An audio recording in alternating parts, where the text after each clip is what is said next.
Assalamualaikum warahmatullahi wabarakatuh.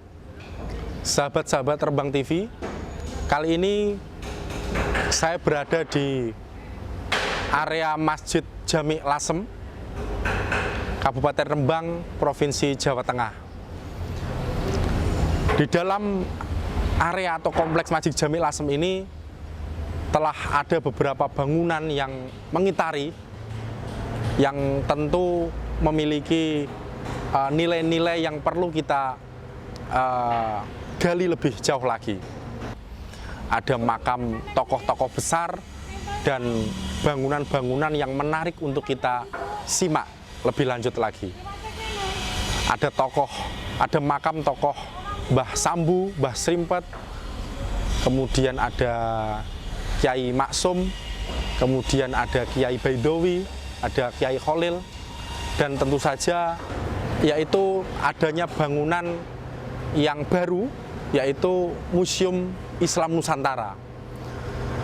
Tentu membuat museum itu tidaklah mudah, karena di dalamnya terdapat benda, artefak atau sumber-sumber primer sejarah yang dalam pencariannya tentu tidaklah mudah dan memakan waktu yang cukup lama. Namun Lasem telah memulai dengan membangun Museum Islam Nusantara. Nah, nanti kita akan berbicara dengan tokoh Lasem yang merupakan salah satu pencetus dari Museum Islam Nusantara.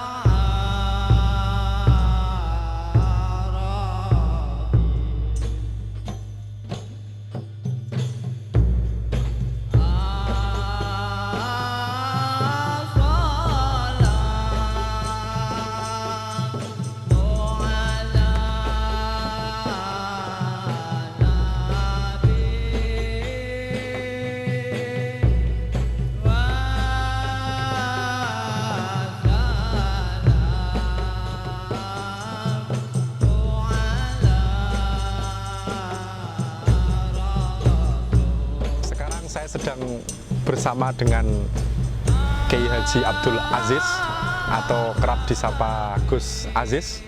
Apa kabar, Gus? Iya, kabar baik sekali. Alhamdulillah. Beliau ini merupakan anggota DPR Provinsi Jawa Tengah, Ketua Komisi E, Gus ya? Wakil Ketua, Mas. Wakil Ketua Komisi E, DPRD Provinsi Jawa Tengah. Kayaknya kabarnya jenengan sedang menyusun sedang S3 Gus.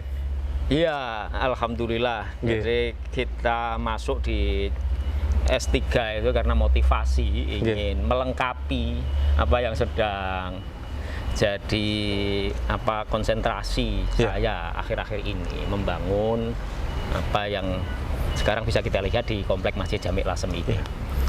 Kalau boleh tahu tentang apa itu, Gus? Ya, kita masuk di Fakultas Islam Nusantara ya, di Unwahas. Tapi sebelumnya saya juga pernah masuk di program Doktor Ilmu Lingkungan Hidup. Itu juga dulu ada sejarahnya. Pasca Pansus RT RW yang memunculkan isu-isu lingkungan hidup yang menarik untuk kita angkat ketika itu. Sudah jalan 2 semester, tiba-tiba ada pikiran lain yang berkembang, akhirnya pindah di jurusan ini, di fakultas ini.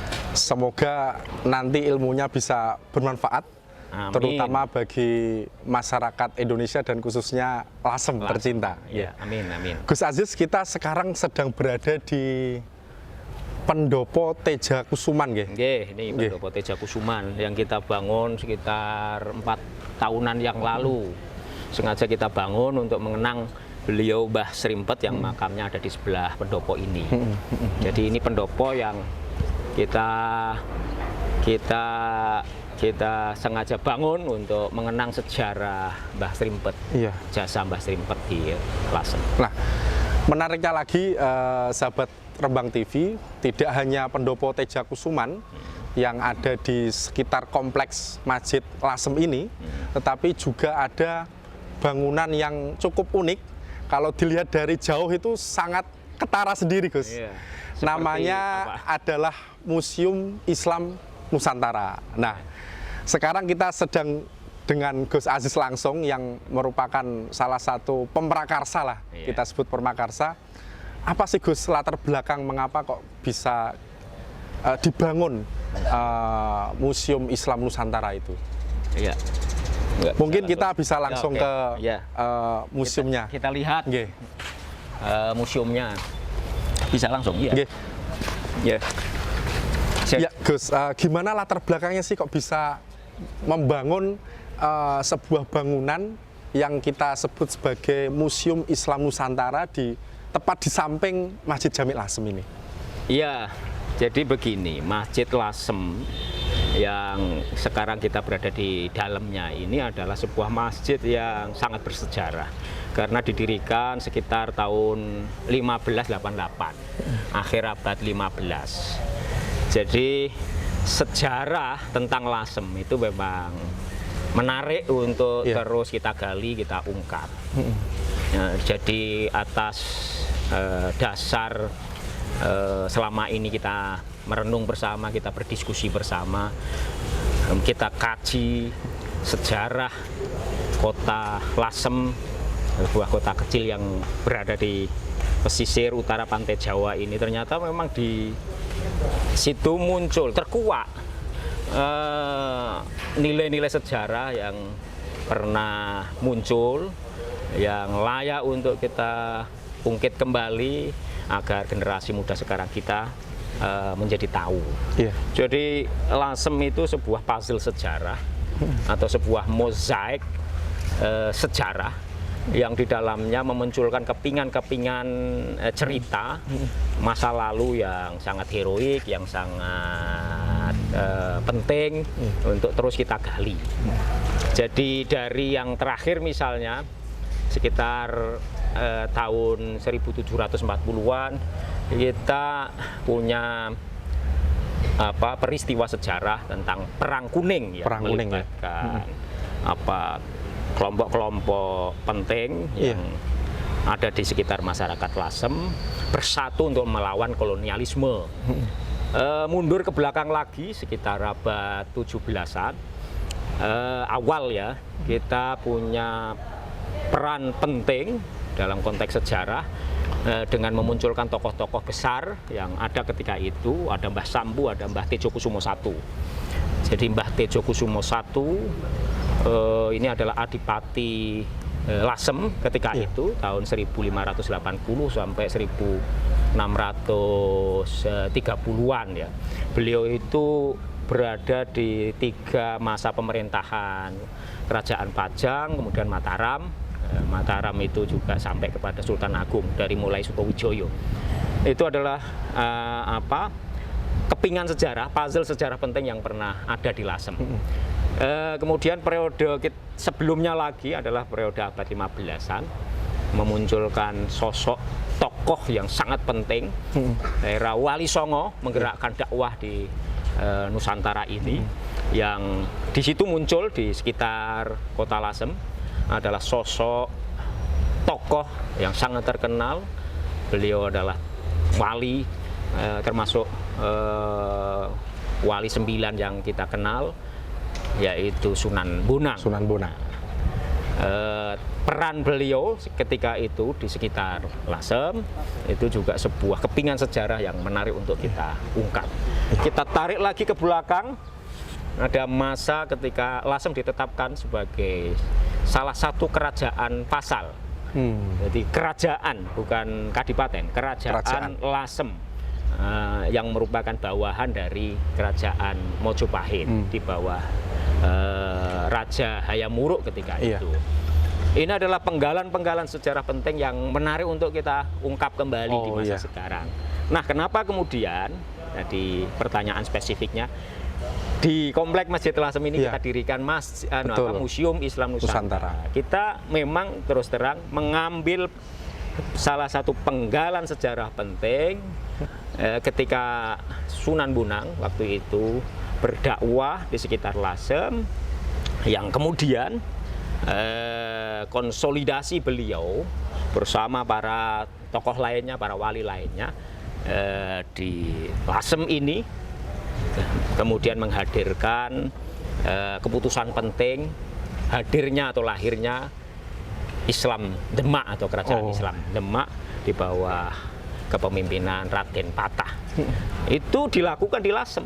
Jadi pasca runtuhnya Majapahit, Mbah Sunan Bonang, beliau seperti kita tahu adalah salah satu putra dari Sunan Ampel, ya, yang memperoleh tugas khusus dari abahnya untuk membantu kakak beliau yang berada di sini menjadi istri adipati Islam pertama di Lasem, Nyi Ageng Maloka.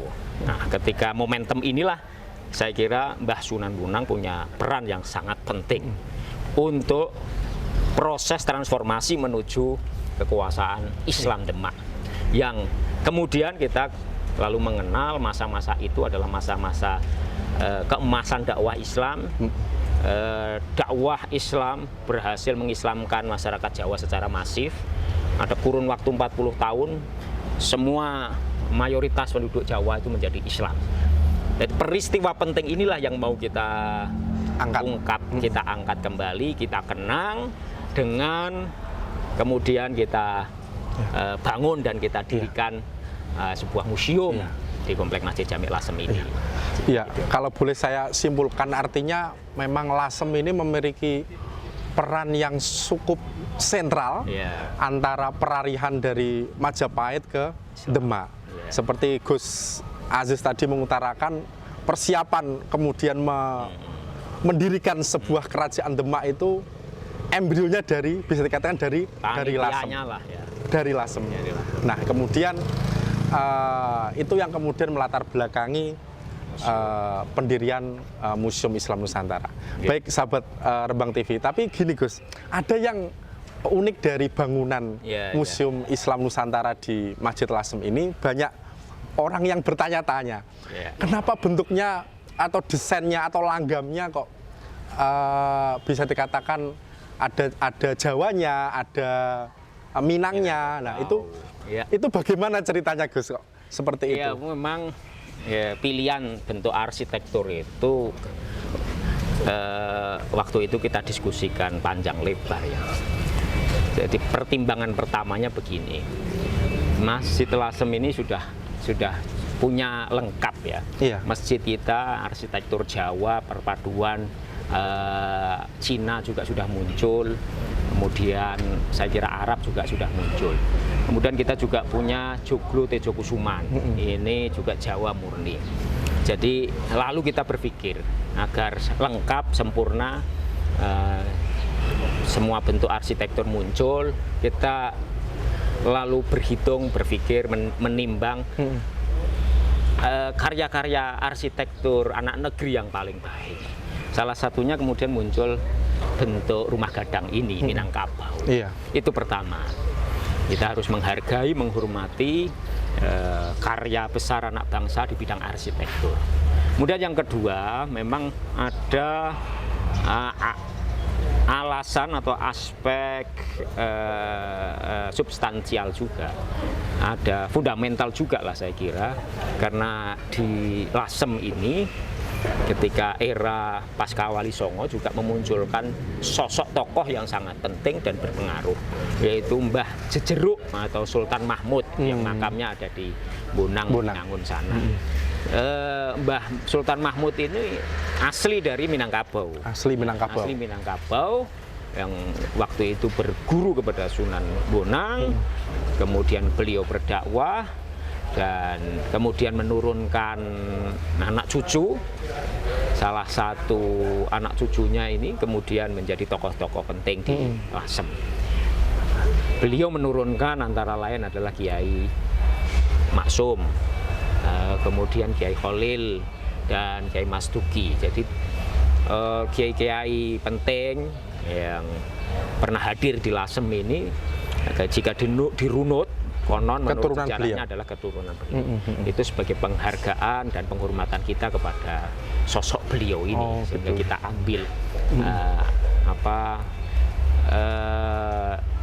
desain arsitekturnya Betul, dari tanah Minangkabau.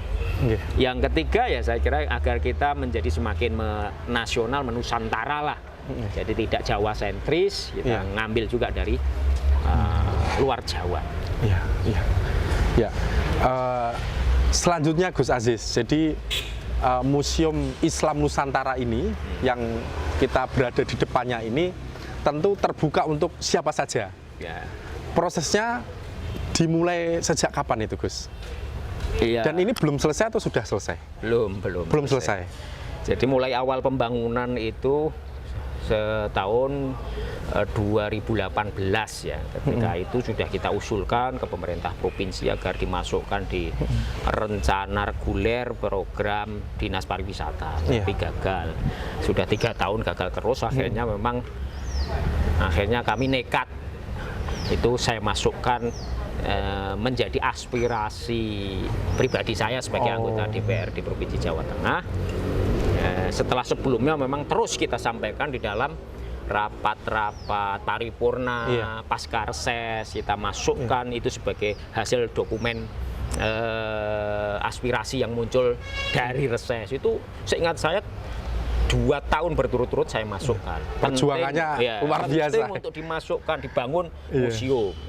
Pada akhirnya saya nekat, saya masukkan menjadi poin aspirasi saya. Dan alhamdulillah 2018 berhasil. Kita munculkan anggaran sebesar 2,5 miliar. Itu alhamdulillah menyelesaikan fisik bangunan, lantai 1, lantai 2, dan lantai 3 ini. Jadi secara fisik bangunan itu sudah 80-an% lah. Yang isinya itu yang belum tuntas. Tahun ini kita juga masukkan anggaran 1 miliar untuk menambah penuntasan beberapa sisi bangunannya. Ya, sahabat Rembang TV, mungkin ini masih penasaran, Gus.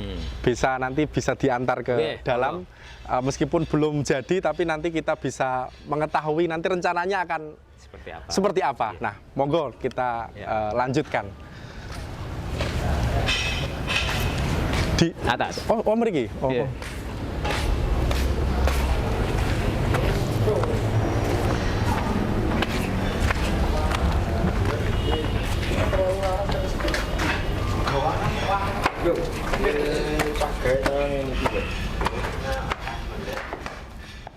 Baik, sahabat Rembang TV dimanapun berada, kami sekarang berada di lantai 2 Museum Islam Nusantara, tentu bersama dengan Gus Aziz, salah satu mungkin inisiatornya lah, bukan salah satu, inisiator dari pembangunan Museum Islam Nusantara ini. Gus Aziz, ini rencana mau dikonsep seperti apa ini yang lantai 2 ini?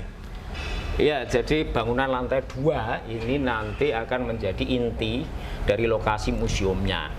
Nanti di sini, jadi masih fisiknya seperti ini, akan kita ekspos naskah-naskah, kitab-kitab kuno, kemudian manuskrip yang sudah terus kita ikhtiari untuk kita kumpulkan. Ada tim khusus yang kita tugasi untuk terus mengidentifikasi, mencari begitu. Kemudian juga di sini nanti akan kita ekspos narasi-narasi yang menjelaskan kenapa museum ini kita namakan sebagai Museum Islam Nusantara. Jadi kalau kita bicara tentang poin ini, maka saya kembali akan mengungkapkan bahwa Mbah Sunan Bonang itu adalah sosok wali yang mampu melakukan terobosan dakwah, sehingga kemudian dakwah beliau sangat berhasil, berbondong-bondong masyarakat masuk Islam. Beliaulah wali pertama yang menggunakan cara dakwah yang berbeda.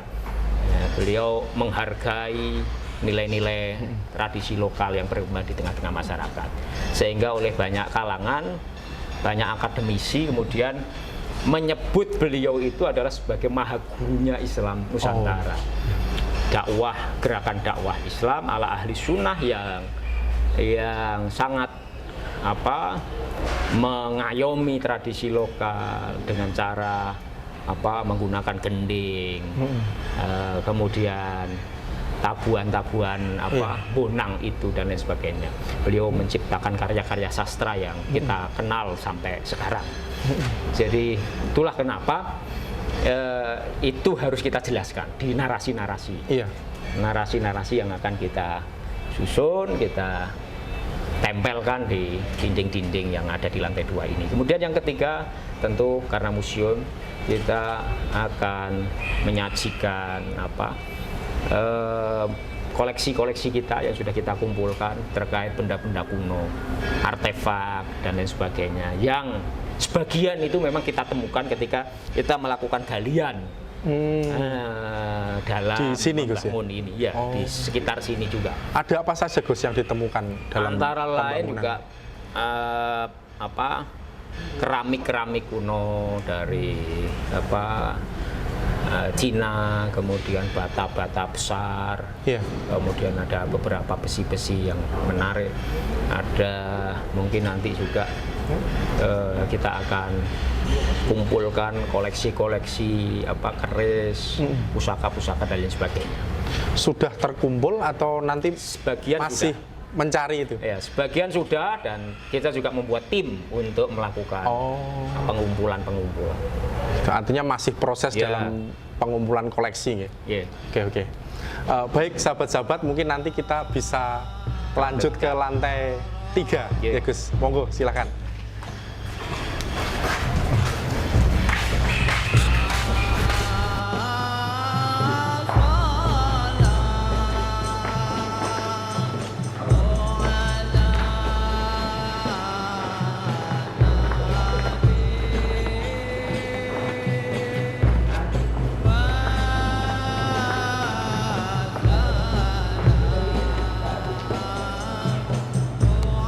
Sahabat Terbang TV, kami sekarang berada di lantai 3 Museum Islam Nusantara yang berada di Kompleks Masjid Jami Lasem.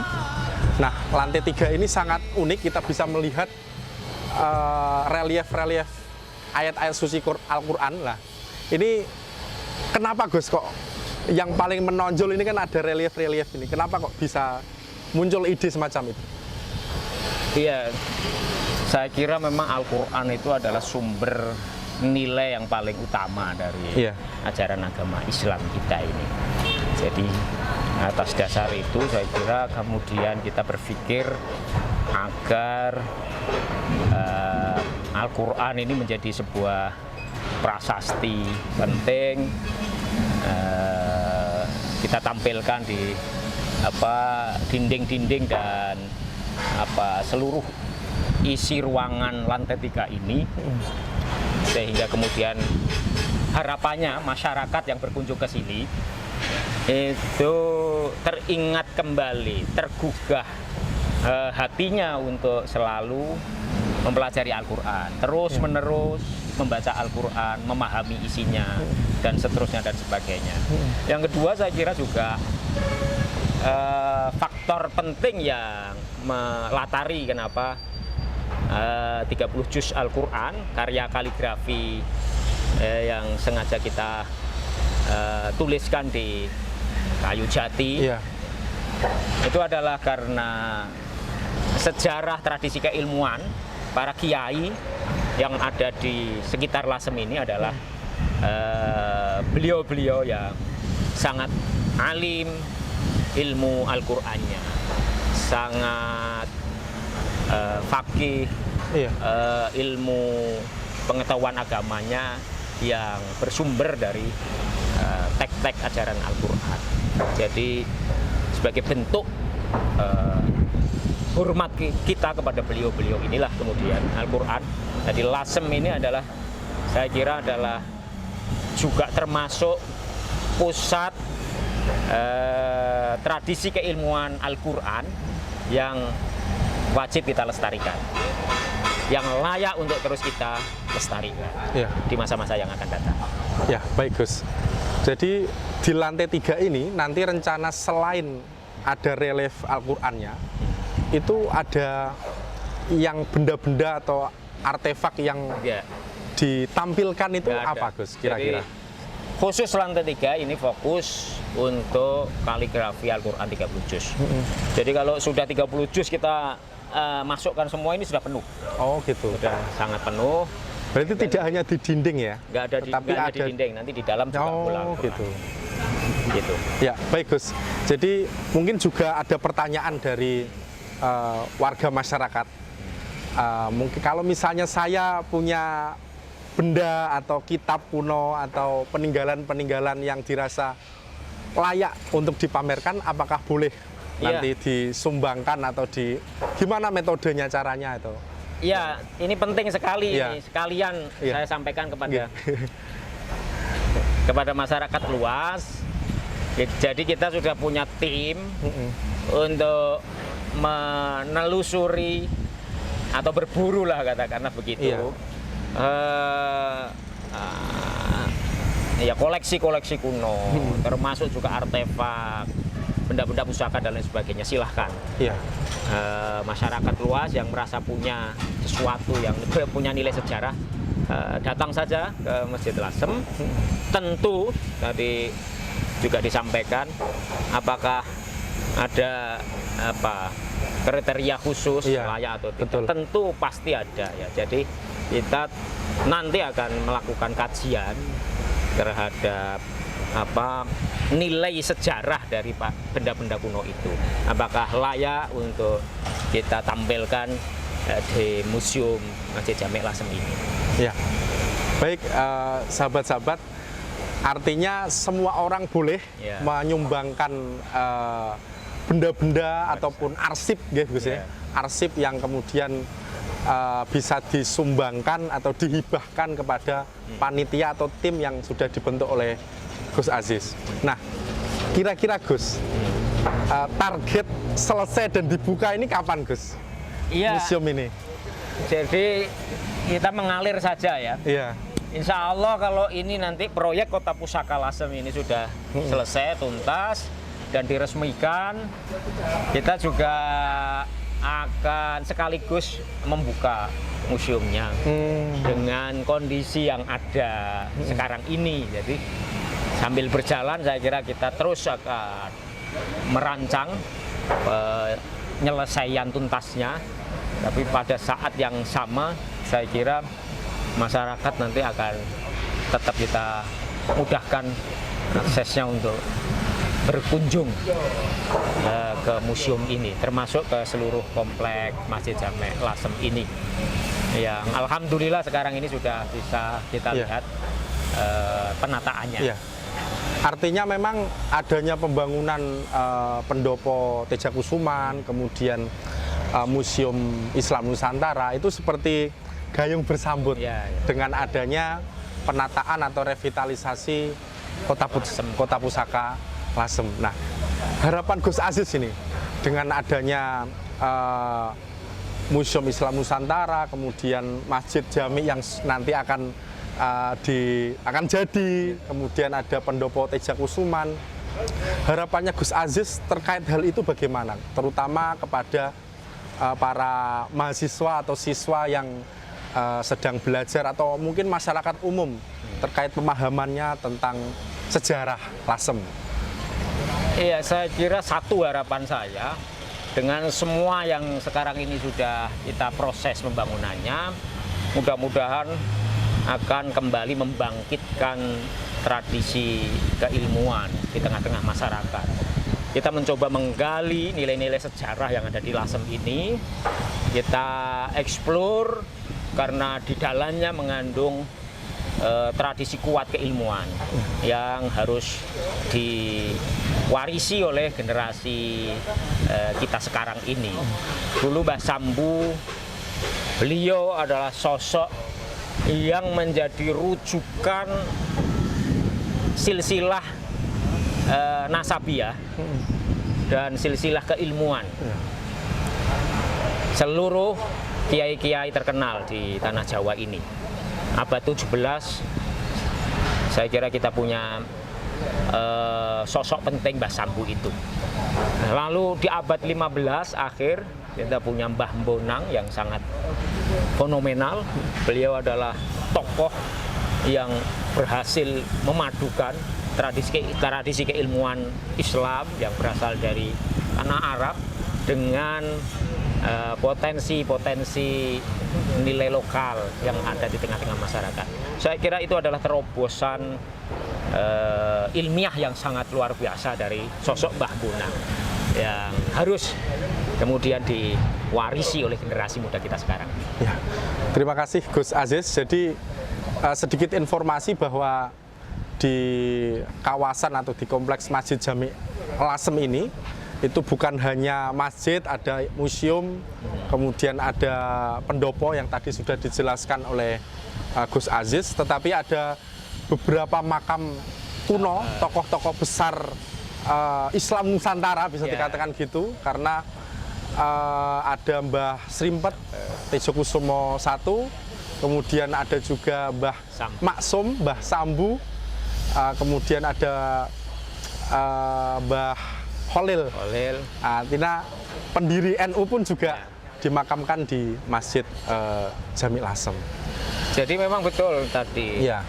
Ada 3 kiai besar pendiri NU yang makamnya di kompleks Masjid Jami Lasem. Mbah Maksum, Mbah Baidowi, dan Mbah Holil. Betul. Ini generasi abad 20. Lalu generasi abad 17 itu ada Mbah Srimpet dan Mbah Sambu. Betul. Lalu yang pertama adalah Mbah Bonang yang sebagian luas masyarakat sekitar Lasem itu meyakini makomnya ada di Desa Bonang. Jadi begitu. Peran para tokoh di generasinya masing-masing inilah yang menarik untuk kita ungkap kembali ke generasi milenial sekarang ini. Iya.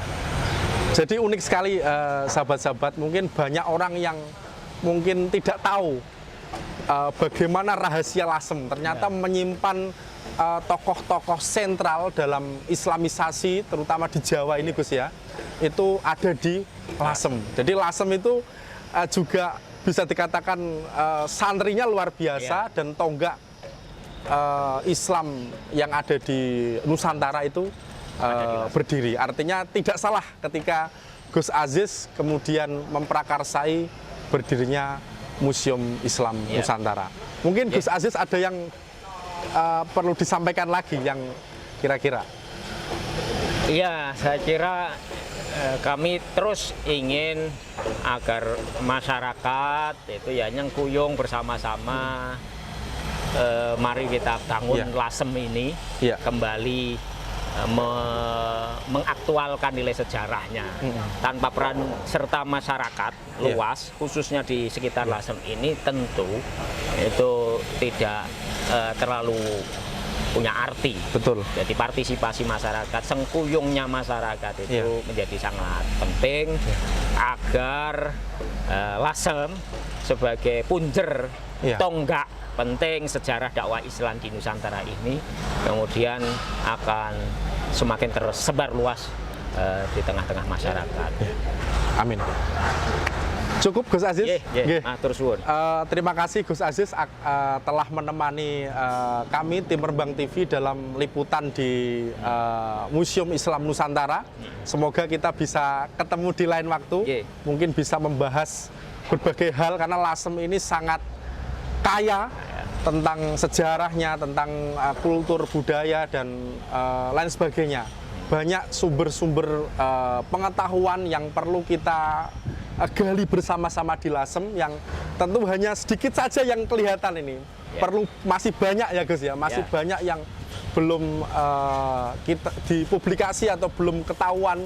Nah, mungkin nanti sahabat-sahabat kita bisa bertemu lagi.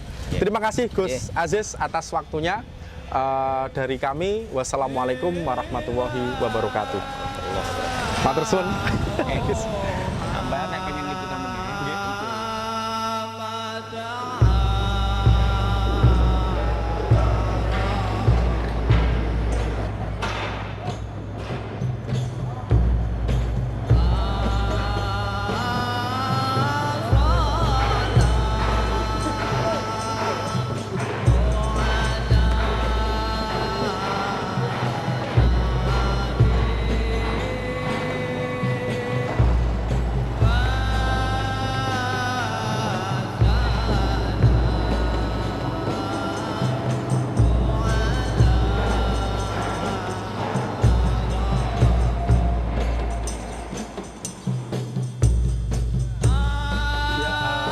sahabat Rembang TV, kali ini saya sedang bersama dengan Mas Akrom Unjia, salah satu warga Lasem yang sering berkegiatan atau beraktivitas di Masjid Jami Lasem. Nah, Mas Akrom, gimana kabarnya, Mas?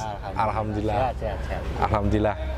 Mas Akrom, kita bisa tahu bersama bahwa di kompleks Masjid Jami Lasem ini telah ada bangunan baru ya. Yang pertama adalah Museum Islam Nusantara, dan yang kedua adalah Pendopo Tejo Kusuman. Nah, menurut Mas Akrom, apa sih pentingnya Museum Islam Nusantara ini, Mas, bagi masyarakat Lasem? Penting ya, kalau untuk tujuan pengembangan ke depan, terutama generasi bangsa ya, saya pikir sangat penting. Karena kita tahu bahwasanya Lasem itu salah satu poros ketika masuknya Islam pertama dulu. Jadi peran Lasem sangat penting yang menjadi salah satu poros perkembangan Islam di Nusantara, sehingga orang Lasem atau masyarakat Lasem menjadi semacam punya tanggung jawab itu bagaimana kita menggali jati diri kita sebenarnya, akar kita, budaya kita, sehingga kita bisa menikmati suasana damai keislaman yang bisa dinikmati seluruh Indonesia. Jadi kita coba gali lagi menjadi semangat yang baru. Kira itu, Mas. Iya. Menurut Mas Akrom, seberapa banyak sih orang Lasem mengetahui Museum Islam Nusantara saat ini? Semuanya udah tahu karena bangunannya jadi ya, buka lagi. Iya. Persoalannya kan visinya apa, maksudnya bagaimana, itu yang barangkali sampai seluruh masyarakat bisa mengetahui. Tapi insya Allah nanti kalau proyek ini sudah selesai, kita coba bangun bareng-bareng bersama seluruh elemen masyarakat, komunitas, tokoh, pemerintah daerah, dan semuanya bisa sama-sama mengisi, membangun, mengkonsep apa yang terbaik museum ini nanti ke depannya. Iya. Mas Akrom sebagai warga Lasem tentunya ya, yang sering berkegiatan di museum atau di Masjid Jami Lasem, tentunya juga punya cita-cita ke depannya. Apa yang diharapkan Mas Akrom sebagai warga Lasem terkait dengan keberadaan masjid, kemudian yang di samping kanan atau dikelilingi oleh sumber ilmu pengetahuan. Bisa saya katakan sebagai sumber ilmu pengetahuan karena ada makam yang merupakan sumber sejarah, museum tentunya sumber sejarah, sumber ilmu pengetahuan juga. Harapannya Mas Akrom gimana dengan adanya itu? Misalnya tentang bagaimana peran pemerintah, bagaimana masyarakat, atau bagaimana elemen komunitas yang lain gitu. Harapannya gimana? Gini, Lasem itu mempunyai ciri khas sebagai kota kulturatif sejak dulu. Jadi banyak etnis, sudah berabad-abad yang lalu bisa satu kota yang membangun bersama dengan toleransi yang tinggi dan turun temurun gitu. Dan kecuali itu, di sini juga banyak tokoh-tokoh yang menjadi figur utama dalam pembangunan kota, seperti kayak Mbah Srimpet Tejo Kusumo I, Mbah Sambu, ada juga Oengkiat dan tokoh Tionghoa, terus dari tokoh-tokoh yang lain yang itu kemudian menjadi warisan bersama. Apa yang mereka berikan selama ini menjadi sebuah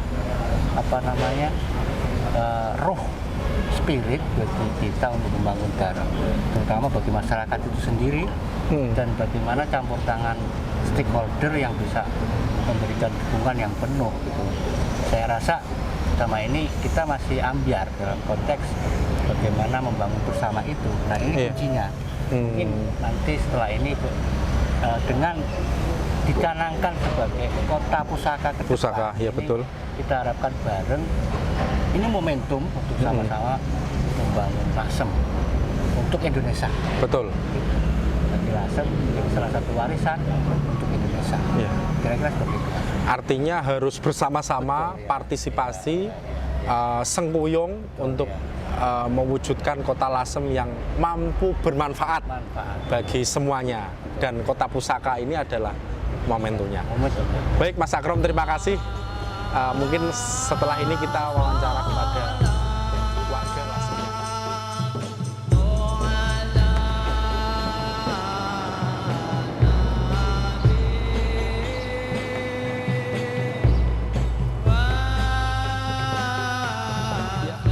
Sahabat-sahabat Rembang TV, saya sekarang berada di dalam area makam Mbah Srimpet atau Adipati Tejokusumo I yang berada di sebelah barat Masjid Jami Lasem. Dan saya ditemani oleh Mas siapa? Akid. Mas Akid. Nama lengkapnya Mas? Muhammad Akid. Muhammad Akid. Mas Muhammad Akid asli lahir dan besar di Lasem. Asli lahir dan besar di Lasem. Merupakan warga Lasem asli. Mas Akid, boleh bertanya ya?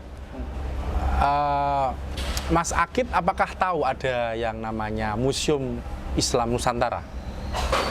Kebetulan tahu. Tahu karena bangunannya besar dan terlihat dari jalan. Menurut Mas Akid, Museum Islam Nusantara ini sudah selesai atau belum, Mas? Belum. Belum selesai ya? Masih progres pembangunan. Kelihatannya masih progres pembangunan sampai hari ini. Oh gitu ya.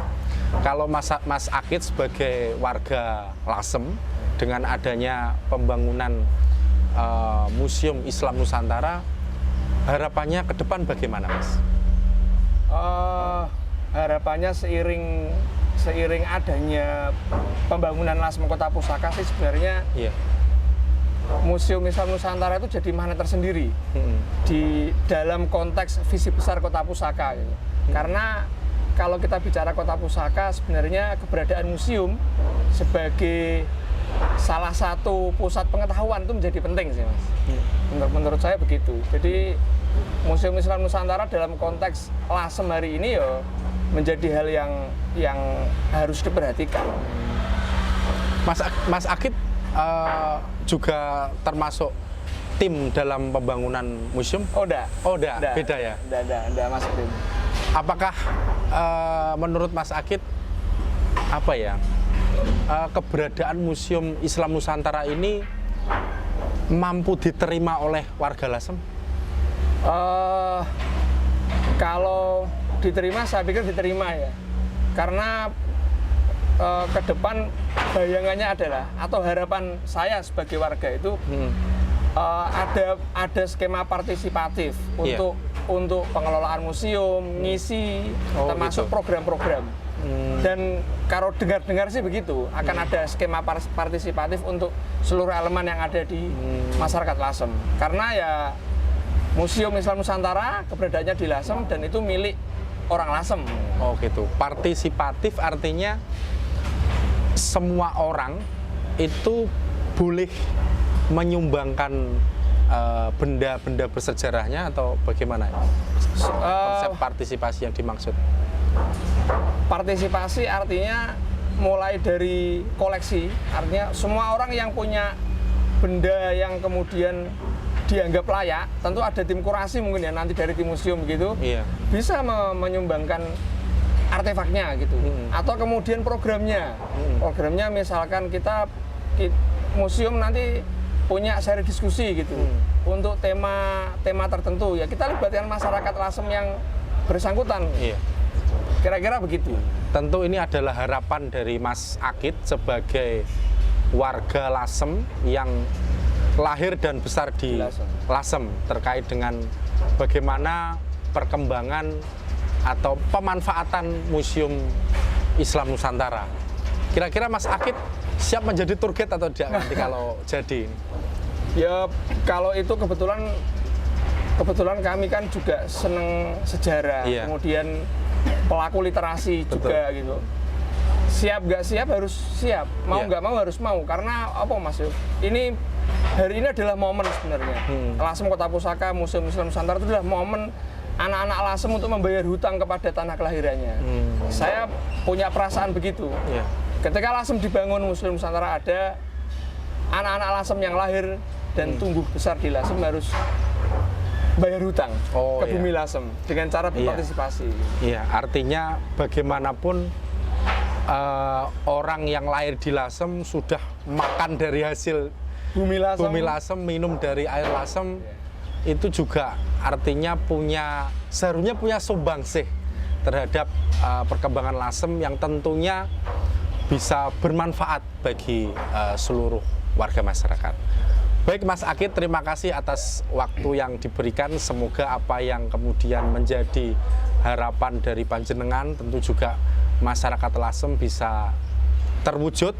Amin, amin. Dan Lasem sebagai kota pusaka bisa lancar, mampu untuk memberikan pengayoman, mampu menjadi sumber dari segala macam kehidupan yang sejahtera.